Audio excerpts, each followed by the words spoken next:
Bacon sizzling, bread toasting. B minus 10 seconds now. B, that's breakfast, of course. 7, 6, 5, 4, 3, 2, 1. Breakfast. For women living in America, a major turning point in history began in the late 1900s with the industrialization of housework. Prior to the late 19th century industrialization, the term housework was rarely, if ever, used in America. Social and intellectual historians have carried out extensive, in-depth research on pre-industrialization and post-industrialization effects within the home. The sum of their data has gifted us with the doctrine of separate spheres. In Victorian days, women's place was in the house. Essentially, this doctrine associated men and women with certain work-related areas and tasks. Virtually all of the stereotypical male household occupations were eliminated by the technological and economic innovations during the industrialization era. In short, this left a plethora of household chores up to women. Before industrialization, both men and women worked at home or in others' homes. Men did the harder tasks such as slaughtering livestock, building fireplaces, and butchering their own meat. Women likewise had numerous household chores such as food preparation, canning, nurturing children, and sewing clothes for the family.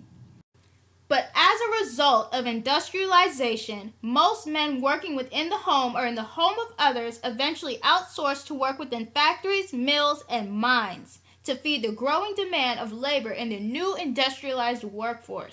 Since men were no longer in the home, women had to fill in the gap.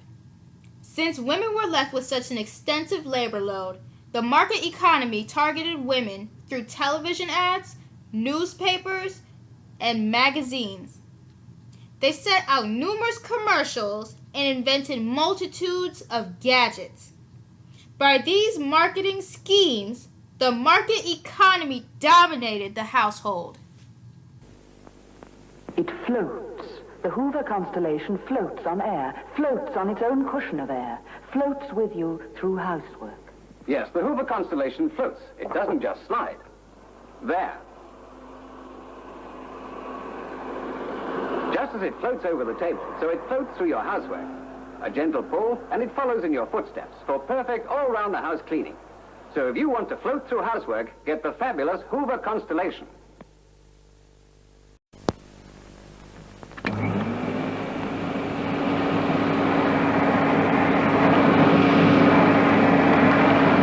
This is an extra quiet suction cleaner, the Hoover Harlequin with whispering power. The Harlequin has fingertip suction control to clean everywhere easily, efficiently, and effortlessly with double stretch hose and this free tool caddy. The Hoover Harlequin with whispering power.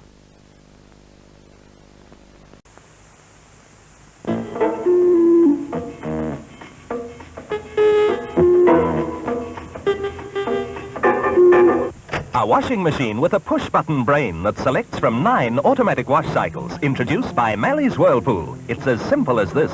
Press a different button for every wash, every fabric, from superwash for heavies to delicates, even wash and wear. Each fabric gets its own perfect wash. With Whirlpool, you're sure of proven features, like the exclusive magic mix that filters clean your suds, filters clean your rinse water continuously, and Whirlpool's unique surgulator that creates 1 million active currents to surge out dirt. Plus this dispenser that blends in bleach and water conditioner automatically at the right time. No other washer is so simple, so accurate, so automatic as the push-button brain. Mally's Whirlpool.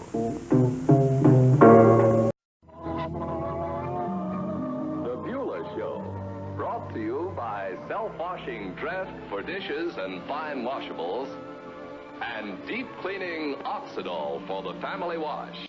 Friends, here's news about amazing new Oxidol. It saves you rinsing work and gets clothes deep clean, too. Don't misunderstand. This new Oxidol isn't a no-rinse suds. If you've tried no-rinse suds, you know they leave a certain amount of graying dirt in your clothes.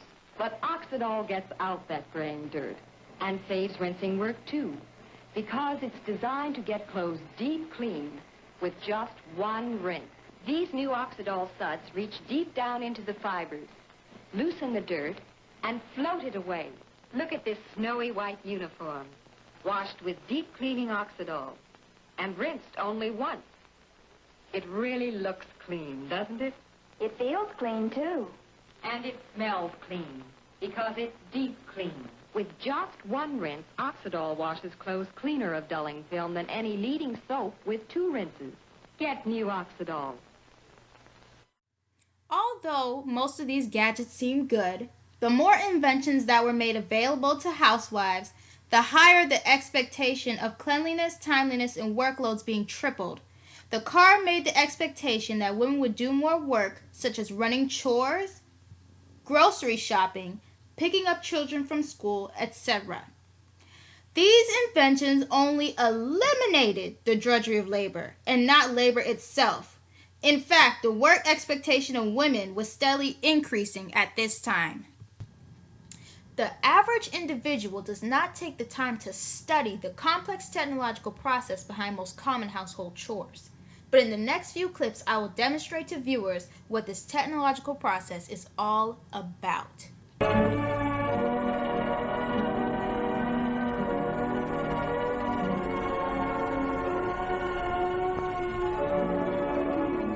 The family likes porridge, so the jug goes on first.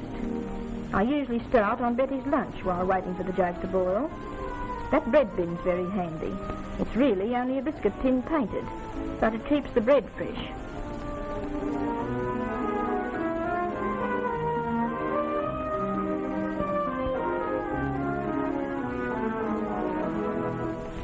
A separate place for cutting lunches is one of the things I like best in this kitchen. In the old kitchen, I had the usual table in the centre of the room. By the time breakfast was over, it was literally covered.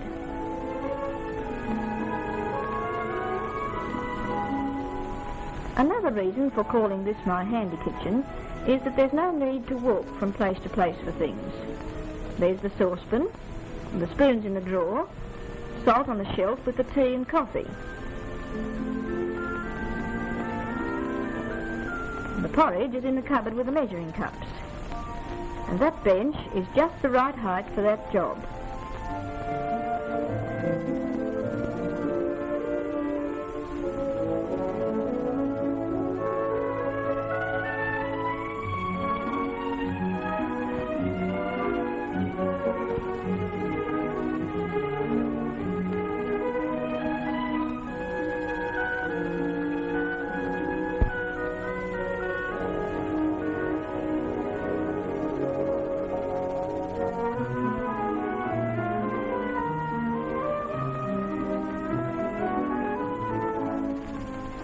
Maybe you think it's extravagant having 2 cutting boards, but they're not expensive, and that one between the stove and the sink is very handy.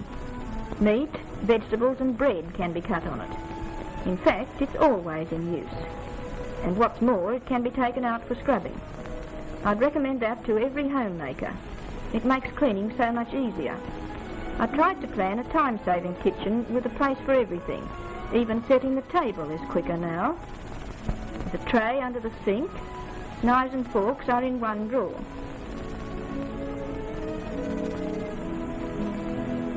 By now your sorting is practically finished. The clean whites will go into the water first, followed by the dirty whites.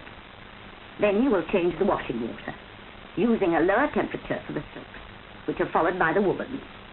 So now you can go into action in earnest. You lift the first pile off the table into the basket. Then, from the basket, you feed each piece into the machine. It is important that you feed the pieces in one at a time, so that you can judge when the machine has a sufficient load. That is when all the clothes are under the water and swirling comfortably. Water and soap work on clothes in this way. Water opens the fibers of your clothes and allows the suds to penetrate and wrap themselves around the particles of dirt. The agitation caused by the movements of the machine shakes these particles of dirt out of the clothes into the water. Therefore, your clothes need only stay in the washing machine long enough for this action to take place. When you have immersed a full load, put on the lid of the machine to keep in the heat. Now, you pivot your wringer so that it is correctly placed, and then test the rollers to see they are running properly.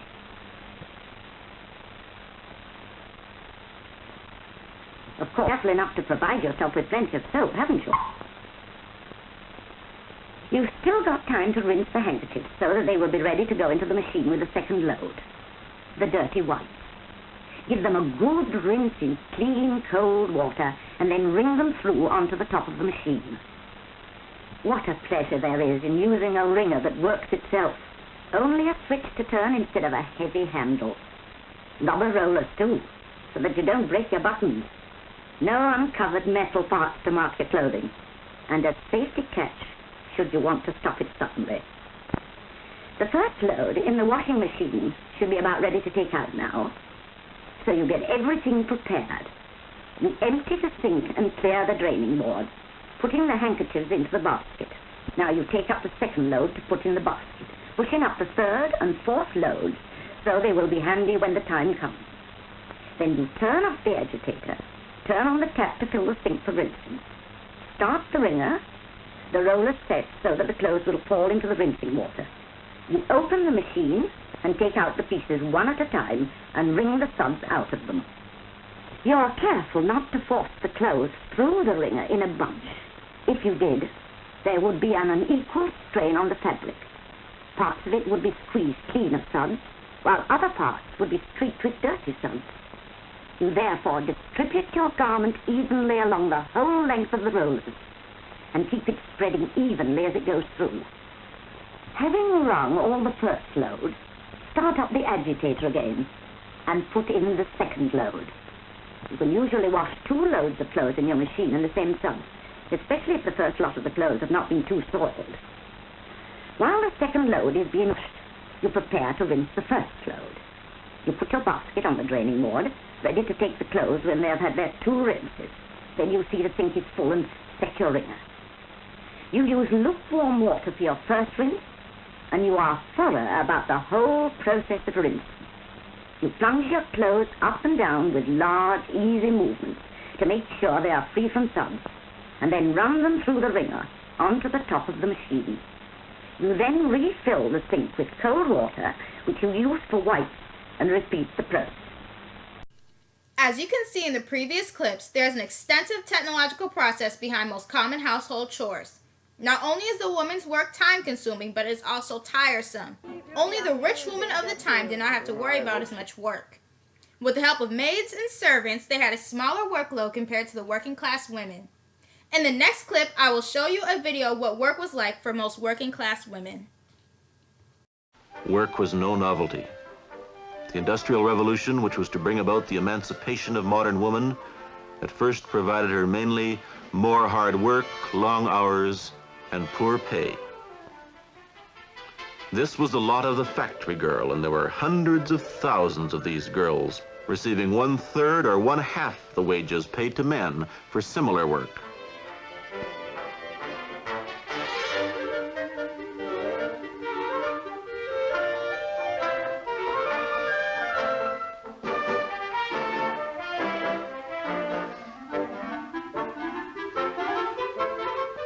And work was not confined to the factory.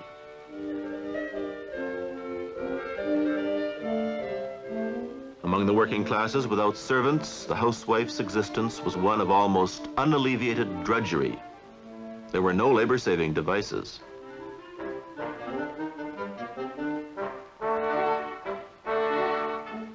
Families were large, and wash day was sweat day. Heating water in a copper boiler, bending over washboards, wringing out clothes, and pushing a 5-pound hand iron as much as 2 miles before the family wash was finished.